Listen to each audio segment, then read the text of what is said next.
Well, good morning again, Daniel Valdez. Again, it's a pleasure and honor to talk to you. Thank you so much for listening. I really appreciate it. How about a little history lesson? How about something I like to call the expired cherry on? Uh, we'll see if this becomes a series or not. I'm not sure. Depends on whether you guys want it or not. It'll be past contests, weird things that have happened at contests, sort of something like that. I've kind of told this story before, but that was 5 or 6 years ago. By the way, this is year seven. Is this year seven? Yeah, year 7, year 6 or 7 of the damn podcast, so thanks for listening all these years or whatever. And if you're just discovering this, great, appreciate you. Um, I think I've told part of this story before, kind of like how I viewed the content, like what that experience was like for me for this particular contest. Obviously, if you're looking at the title on YouTube or you see it on your whatever you're getting your podcast, is a contest that happened 23 years ago. Yes, I'm that old, and yeah, don't remind me. I feel like it every day. But uh, while I want to talk about like the results of the contest, I think it's safe to talk about that stuff now. I try avoid getting into that sort of stuff, like the numbers and stuff like that. But since this happened such a long time ago, I'm starting to feel a little nostalgic about it. So let's talk about the results and how crazy this contest was. I think this would be like a little treat before you all start your band camps and everything, which I know you're starting. If you're listening to this on the day it's released, I'm going to try to get this out pretty late at night, but hopefully you're able to listen to this during band camps and stuff, and just kind of appreciate the activity for what it is and what all sorts of fun, exciting things that used to happen in the past. So now that I've got through that intro, let me go through and go ahead and talk about one of the greatest contests you've never heard of. This was the Bands of America Houston Regional in the year 2000 at A Leaf Stadium on November 4th in the year 2000. I was a sophomore saxophone player at the Winston Churchill High School in San Antonio, Texas. Yes, I did participate in this event. Intimate knowledge of this event, I can remember it like it was yesterday. So let's talk about it real quick. Just a quick background because we kind of need to set this up properly so that you all can kind of understand what marching band was like at this particular point in history. So let's review this. Um, I'll give you a quick example. Ronald Reagan was at this event. Hebron was at this event. Both schools had something in common at this particular event. Both schools had only been open for 1 year. That's right. Hebron and Reagan opened up in 1999. In the year 2000, they were competing at this event. Hebron was a Bands of America Class A representative. That's how long ago this was. Remember, we have 4 classes for Bands of America now. Back then, we only had 3, but Hebron was so new and there were so few students there when they first opened that they were actually a Class A representative. In turn, Reagan was actually a Class 3A representative. That's the school that split off from my school, Churchill. We'll talk a little bit about that in a second. So that's how long ago it was. Hebron has 10,000 students going to campus over there, but back when they started, they were only a Class A representative in terms of schooling, in terms of enrollment in school, which for Bands of America is grades 10 through 12. So there's that. The results of this contest were pretty insane. The entire contest was pretty wild, and we're going to go over just some basic things that happened there. So, first things first, we got to talk about the venue change. This was not supposed to be at A Leaf Stadium. The original venue was supposed to be at University of Houston. Big press box, nice stadium. Um, it was a very exciting thing. Now, previously, the previous couple of years, the Houston regional was the big regional in the state of Texas. Back then, there were only 2 Texas regionals that Bands of America hosted. One was in San Antonio, the other one was in Houston. Obviously, that has almost quadrupled now. You could tell how long ago it was, but how much this activity has grown over the years. So Houston was the big contest. That was the one that everybody went to.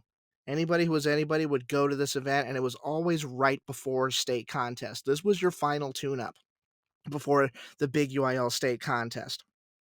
I know they're different circuits, but performance is a performance. So A lot of heavy hitter programs went to this contest. This was a very competitive regional.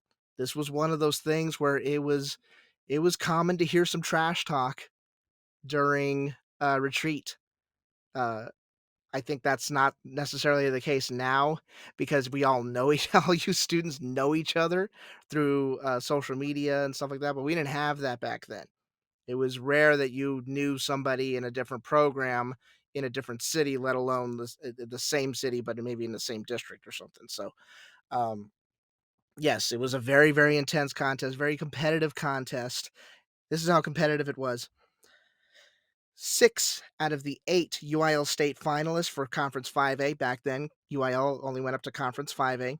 6 out of 8 finalists, and by the way, they only took 8 finalists back then, so you can imagine how intense that was. 6 out of the 8 UIL state finalists were at this event.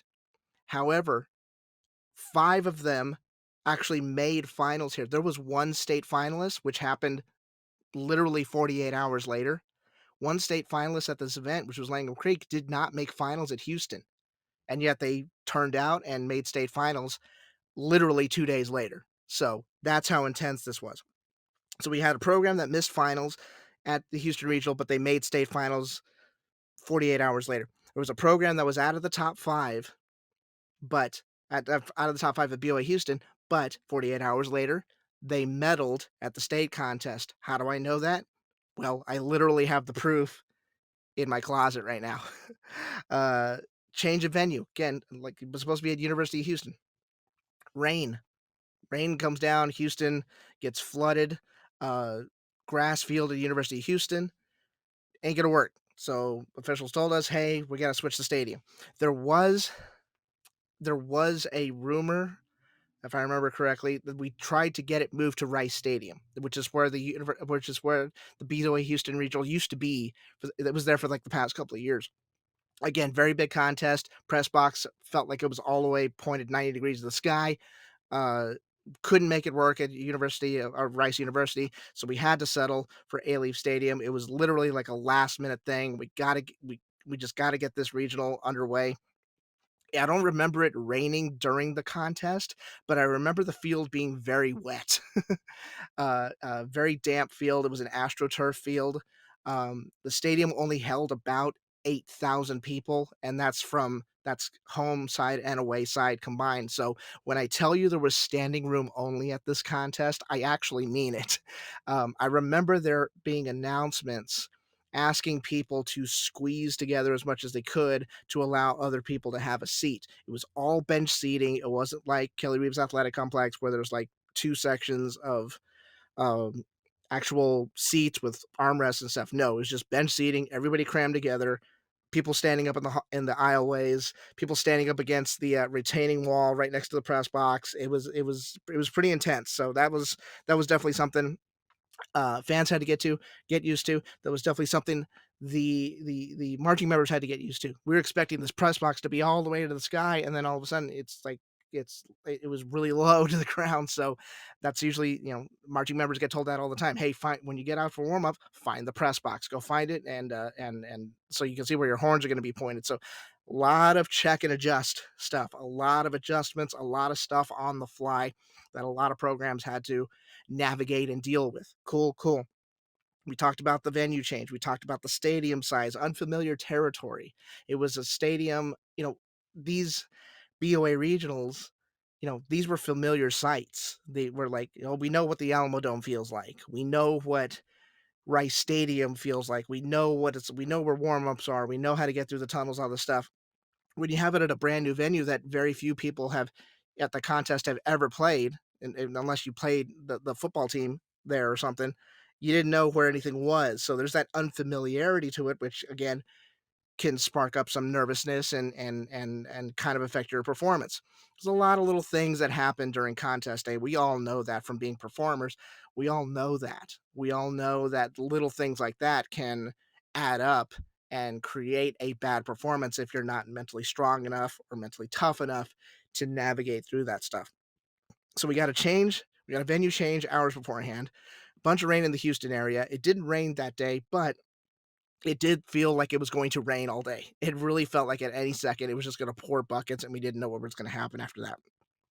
Stadium size, definitely a shocker there. Performance issues. A lot of programs had issues with performance, with dealing with the wet turf. My program was one of them. Marching members. You kind of know at that point in this at that point of the season, you already know where the applause breaks are. You already know where you're supposed to hear the crowd. You already know when you're supposed to gain some sort of response from the audience. Have you ever had a performance, and I already know the answer to this, but have you ever had a performance where you're not hearing anything from the crowd? Like they're giving you nothing and it freaks you out a little bit, right? Because it's like, hey, they should be applauding here. Why are they not applauding? What is going on? Did something fall over? Did people fall down? Is there a fire behind us and we didn't know? What is going on? And then that trips you up mentally. It does. That is what happened to us. We had like 6 or 7 people fall. And that definitely had that moment where it was like, I'm not hearing any applause whatsoever. We must not be doing well. And then you overcompensate by playing louder or moving faster than you need to or whatever. So a lot of performance issues. Our program was not the only one to deal with that. There were others throughout the day that had to deal with the same thing. So there was that. Shock number 4, electronics. Let me take you back to the year 2000. Let me take you back a year prior. Between the years, somewhere in between the end of school for the 2000 year and I'm sorry, somewhere between spring 2000 and summer 2000, everybody bought synthesizers. It's like they didn't now, programs outside of the state of Texas were already using that stuff for narration and whatever. But for the state of Texas, it was something that was not programs didn't have a need for it. It was like, why are we spending that sort of money on something that may or may not enhance our chances of getting to state? That a lot of programs felt that way. Um, and plus, fundraising opportunities were not as great back then as they are now. Now you do a marchathon, you call people or you call me, we donate money, and then you guys can buy a lot of stuff through fundraising and not have to rely on the district so much.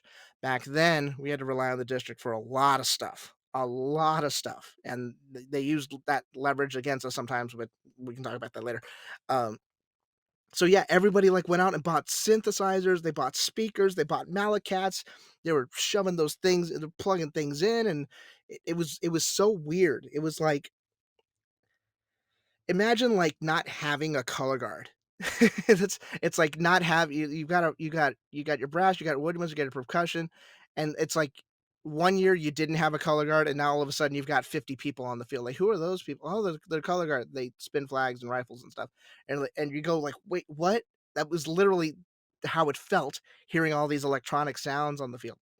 Some people used them better than others, but, the type of shock that it was, and maybe the color guard thing is a bad analogy. I think the most recent thing that I could really compare it to is uh, imagine like it was back a couple of years ago, not too long ago, when everybody stopped wearing band uniforms, and all of a sudden everybody has performance tops, and it was like, "Whoa, whoa! I didn't know you could do that." And then people started not wearing headgear anymore, and like plumes are out, and shakos are out, and show the face, and all that stuff. It was like, what, like what on earth is going on? That's the reaction we had with electronics. So that was another thing that we were dealing with there. Prelims results. Okay, you want to hear prelims results? Let's talk about prelims results. These were the prelims results after the Houston contest. By the way, this Houston contest only had 27 programs there. That's it. The super regional format would not be a thing until 3 years later. But the Houston contest, as far as intensity and how competitive it was and how difficult it was to get into finals and place well, th- that same intensity that existed in Houston 2000 is the same intensity you see at the Super Regional in San Antonio year in and year out. It's the same thing. I swear to you, it is. Prelims results. Here's how it went down. Class, remember, there's no class 4A and BOA yet, so there's class 3A. Outstanding music performance goes to the Leander Wind Symphony. Yes, they used to be called that. The Leander Wind Symphony went out there. Swan Lake, fantastic program. They played like a wind ensemble. They really did. They were incredible musically. Visual goes to LD Bell. If you need to look up LD Bell 2000, I suggest you do that. Go ahead and pause the podcast. Go ahead and search LD Bell 2000 and enjoy how insanely fast and how insanely visually challenging that show was. It was something unforgettable to see live. Even 20 years from now, I can't believe how fast and how well those people moved. It was pretty wild. So you got music, Leander, visual, LD Bell. All makes sense. General effect goes to the Ronald Reagan band from San Antonio. That's right. Reagan, after existing for 1 year, comes into Houston and wins general effect at the one of the most difficult contests in the nation. And to say that everybody was shocked is an understatement. We were sitting in the back stands waiting for results. We had gone on earlier in the last block, but we went onto the back stands and we were standing there for results and trying to figure out what's going to happen. And we hear Ronald Reagan's name called, and the gasps in the crowd, not just from parents, but band students around us. It was total shock. It was like you weren't expecting this at all. So let me explain something to you. Rival school split off from us a year ago, pretty much down the street from us, sort of. Takes about sort of down the street from us. I've been asked this before. It was like, what was it like competing against a program like that? And I'll tell you very honestly, we held our own too. So, when you've got championships and you've got medals and you've got notoriety on a local, state, and national level, and any program that is that's at the top of their game, that's at the top of the activity, any program can attest to this. You're only worried about yourself. That's all you have time to do. You only have time to worry about your product. Hoping somebody else doesn't do well is a waste of time. You don't have any control over that. You have control over your music, you have control over where you go on the field, you have control over timing and all that stuff with your program, not anybody else's. So, when I tell you that it was more, "Hey, we gotta get our act together," rather than, "Hey, they didn't deserve it," I'm telling the truth. We were everybody was shocked about it. Nobody saw this coming. Nobody saw this coming. It was a very unique experience that I don't think I've felt in a stadium in a very, very long, probably since then. I'm not exactly sure what to compare it to, but, it was pretty shocking to say the least. So that's how the results went for prelims. By the way, 3rd place and after prelims was Leander, 2nd place was Ronald Reagan, 1st place was Spring High School. That's right, Spring High School, Altered State, look it up. One of my favorite shows of all time, incredible music. They move like they move so, so well. The music was a little freaky, I can tell you that, and once you look up that show, you'll know what I'm talking about. So, Spring, no captions in prelims, but they get 1st place. Wild contest, LD Bell, 4th place after prelims. Let me explain something about LD Bell. That San Antonio regional I was talking to you about, that happened in October. I was at that contest too. My program got 2nd place. LD Bell beat us by 6 points. They won the San Antonio regional in October by 6 points. That margin of victory doesn't exist in this state anymore. At least I don't think it does. And if it does, it's very hard to find. To do that is almost guaranteeing a state championship. I don't care if they're different circuits. So to not hear LD Bell's name called in that top 3 was again another shock. It was like, what on earth is going on? You're sitting around going, this, what? And of course, we don't have, there's no social media at the time, and we don't have access to the recaps or anything like that. And we don't have we don't have that line of communication where you can hear from somebody like, oh, they got this place, oh, they got this place, oh, they got this place. Nobody knew what the heck was going on. So we're like, oh crap. As for us, we ended up getting the finals and we had to go on first. So quick bite at Jason's Deli. We get off the bus. We go to warm ups. Uh, we go out there. We knock our show out of the park, and it was a very emotional performance. It really was. I don't remember if we went into the stands to watch performances. I kinda think that we did. I barely remember retreat as it was. I think we all were allowed to go on the field for retreat, but again, it was kind of a blur at that point. You put on such an emotional performance in your finals thing, and then everything else is just kind of like it just becomes soup afterwards. Finals results. Remember all that stuff for prelims? Music, Leander; visual, LD Bell; general effect, Ronald Reagan; and then Spring with no captions gets first place. Here's the final results. LD Bell won music, LD Bell won visual, LD Bell won general effect. Sweep of the captions. They came back from fourth place all the way back to first place. They won the title at the Houston Regional, and they won by 3 points.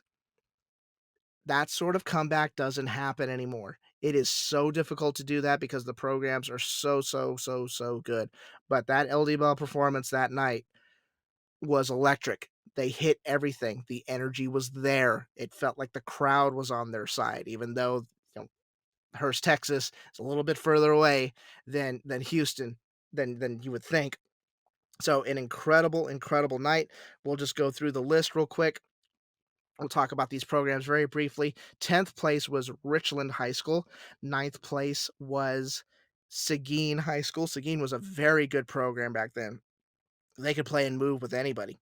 Eighth place was Stephen F. Austin High School. Seventh place was the Colony, which ended up making state finals with their Ghost Train show, one of my favorites ever.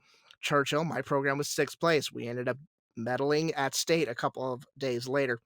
Fifth place was Ronald Reagan High School. So, yeah, a little bit of a drop there. I remember talking to years later, I would talk to some of my buddies about that contest, and they said they were a little freaked out being in that position, which I completely understand. Still, that was the show that put them on the map. That was the show that made Ronald Reagan a household name in terms of marching band. So they're fifth place in Ronald Reagan. Fourth place was the Woodlands High School. Woodlands in fourth place. Third place was Leander, that old wind symphony. I remember them very fondly because we competed with them. They actually went to nationals together my freshman year with Churchill, and we both made finals at nationals. Second place was Spring. Again, Altered State. You got to go check out that show. LD Bell was first with a 92.70. They won by over 3 points to come back from fourth place to first place in the state of Texas at the end of the year is almost unheard of. It's almost unheard of.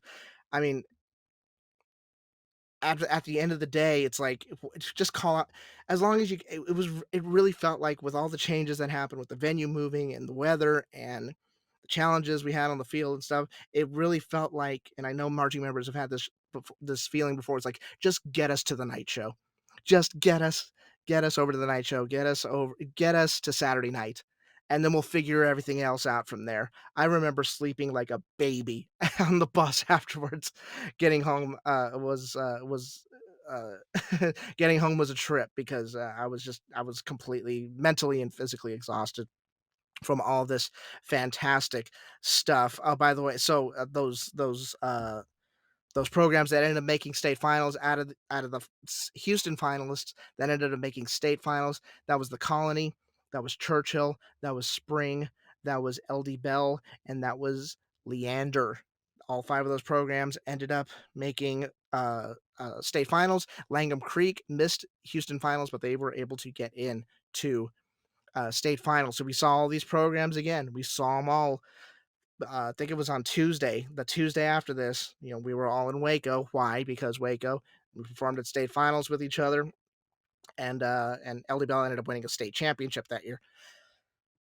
Wow. I mean, just results all over the place. It's one of those things where you kind of don't, especially here in the state of Texas, you don't really see results like that too often, where your prelims results are you have a your music, your visual, your general effect, and your first place overall are all different programs. You really don't see that here too often, but back then it was it was definitely a shock to say the least. That's my story. That's everything that's there. I mean, considering everything, it was pretty insane to see how what a crazy contest that was with results and stuff. And I kind of think back to Like, how if we had social media back then, how would this contest have been perceived? Um, I mean, it would have been it would have been insane. It would have been it's if we had the cell phone technology to and the technology to really express how crazy and wild this contest was, not just from show day, but for what it was like 2 days beforehand. I mean, this would have blown up the internet. This is a legendary contest that a lot of people don't remember because I mean, some of y'all listening weren't even alive back then, which is freaky to think about. Uh, but I mean, super awesome contest, a lot of fun, challenges everywhere. But at the end of the day, that's what builds character. That's what builds bonds. And I think that from a personal note, that contest helped us get to a bronze medal 48 hours later. Going through that, not having a great performance in the afternoon, getting a chance to perform at night, going on first, one bite of Jason's Deli, get on warm up, get on the field, knock it out of the park, hugging, crying, all that stuff afterwards. The results really didn't matter at that point. And we've all had that feeling where it's just like, oh, I'm just glad we were able to get this done and show what we can do. I think without that performance, without that event, we probably don't win a bronze medal that year. We probably do well, but I don't know without that event, building that character, building that bond, building that relationship with everybody in the program, I don't think we would have who knows what would have happened, but I know it definitely helped us it helped us 48 hours later. What a great contest, A-Leaf Stadium. We love you. But yeah, definitely one of those things where it was a very memorable contest. So I hope you all enjoyed this. If you all want more of this, more history, more weird events that happen at contests, be happy to talk about it. Otherwise, we'll just go through regional lists or something next time. So I am done here. Hopefully, you've stuck around for a while on this. I'm done here. I will talk to you all next week. Take care. Adios. Bye bye.